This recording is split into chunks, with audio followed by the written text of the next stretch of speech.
Producción y esperamos el último pase de la semana que siempre está en los pies de Ricardo Sánchez. En el vademecum del futbolista profesional que los periodistas deportivos escriben con soltura todos los días como si fueran expertos en farmacología, figuran varias tipificaciones muy bien definidas y encasilladas. Están los jugadores prepotentes, los distraídos, los confiados, los exhibicionistas, los frívolos, los temerosos, los violentos, los desvalidos, los caprichosos, los enjundiosos, los sacrificados y además estaba Riquelme. Juan Román Riquelme, uno de los jugadores más talentosos de la historia del fútbol argentino y también uno de los más huidizos e incomprensibles, perteneció a todas y a ninguna de esas categorías.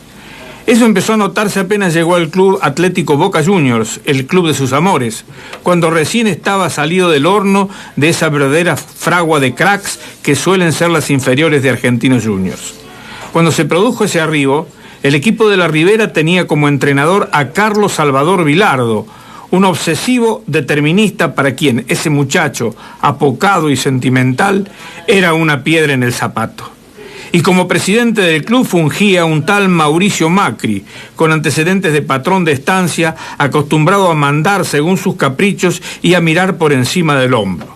Malo, muy malo para un jugador orejano. En esos días Riquelme llegaba a la Bombonera 45 minutos después de la hora señalada, quejándose siempre de algo. Un juanete que el botín le apretaba, un callo plantal inflamado, una depresión postpartido, cosas por el estilo.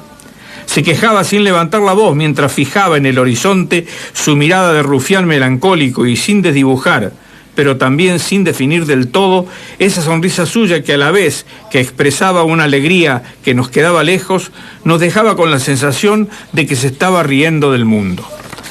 Dadas tales características de genio inasible y alelado, era inevitable que se creara a su alrededor tal clima de compasión que hasta Macri aflojaba. Finalmente, estaba frente al famoso diamante que brilla en el chiquero, y ya se sabe que para Macri todo lo que brilla es oro, sombrita para papá, como decía George Rigoli en La Tuerca. Ese instante de fugacísima debilidad del mandamás era el momento exacto en el que Riquelme aprovechaba para decir que el domingo no iba a jugar si no le pagaban los sueldos atrasados y si además no empezaban a hablar de la renovación de su contrato. Diciendo y haciendo. Abandonaba la práctica y cada una de las palabras dichas ante el mandamás las repetía ante la jauría microfonil, ante la que comparecía firme, pero sin perder esa mirada de cordero degollado que abría, hasta en los más insensibles, el grifo incontenible de la misericordia. Llegado a ese punto, lo que falta decir es que ante semejante cuadro de situación entre uno y otro de esos singulares tiras y aflojes, Riquelme empezó a tejer su mitología, incluyendo golazos, pases milimétricos y hasta un topollillo al mandamás, todo sin abandonar nunca del todo su extrañamiento. Porque cuando hacía suponer que efectivamente había abandonado la concentración, se había ido, resultaba que el domingo entraba a la cancha y hacía tronar el escarmiento. En ese momento era como si Gardel lo tocara con su voz invicta cuando cantaba eso del rayo misterioso. Era como si alguien, uno de esos seres de otro mundo que dicen que andan por ahí, conectara en vuelo sideral el Uritorco con la Bombonera y le permitiera encontrar el ojo de la cerradura que permaneció oculto para todos los demás en el follaje selvático del área.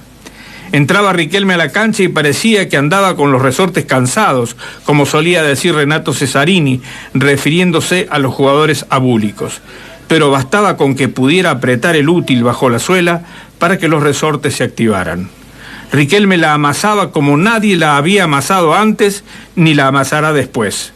Amasándola era capaz de meter un caño de espaldas. Amasándola cuando los rivales venían a apretarlos, sacaba el culo y a su alrededor todo parecía suceder en cámara lenta. Como si el partido se desarrollara en el interior de una película de Sam Peckinpah, el tiempo se achiclaba. El árbitro hacía sonar el silbato señalando el final del partido. Se iban los jugadores, se iban los hinchas y él seguía ahí, amasándola. Ha pasado el tiempo desde entonces, como pasa sobre todas las cosas, aún sobre las más excepcionales. y de aquellas gestas que ejecutaba con la misma actitud con la que Forrest Gump atravesaba la historia sin darse cuenta, Riquelme emergió como Román, un hombre que todo lo dice, sencilla y majestuosamente.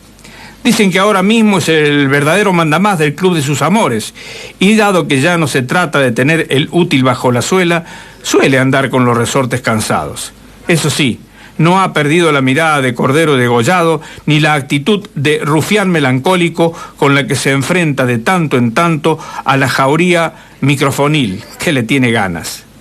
Dentro de algo así como 2 días, este domingo a las 4 de la tarde, a las 4 en punto de la tarde, si las 5 en punto de la tarde era hora de los toros para el poeta andaluz, las 4 de la tarde serán a partir de ahora la hora de los toreros. A las 4 en punto de la tarde, que tratándose de él vendría a ser, como digo, la hora de los toreros, volverá a calzarse los cortos por un ratito, disque a modo de despedida. Y en medio de las barrabasadas bestiales que sacuden a Jujuy y de las inquietudes de la pobre gente que somos casi todos a merced del viento de la avaricia, tendremos un momento de felicidad. Dicen que se despide, pero no podrá, porque nunca se va del todo quien la ha amasado un día, como la amasaba Román.